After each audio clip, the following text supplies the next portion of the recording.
Eminyeteji okugikwatiraho n'obwanyuma kumara obwire erikutendekwa kyaikombe kwatira n'okuhinga n'okurisa omurwanya mahembe al Ibo Farm erikwebemerwa Dr.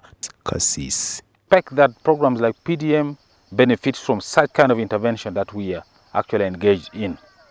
That means that we are having young people who are skilled that may not have all the booster support that should have been given to them.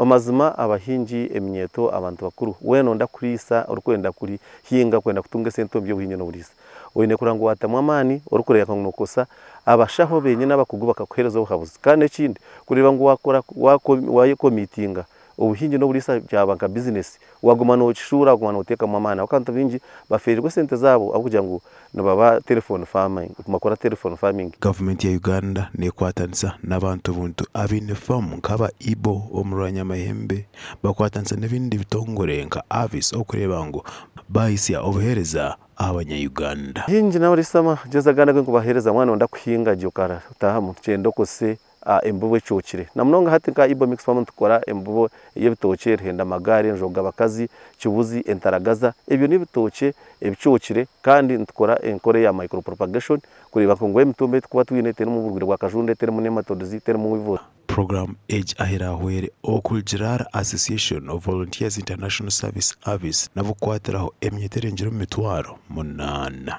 ureke ngo waronda abantu abakozireho ibintu ebyo kandi ureke ngo wakosa umwe tweta ngo ni farmer learning ugire ngo wanonda kukora ikibanzo reba bakikozere nabahi. Abo TV West ndisenyomo Gideon.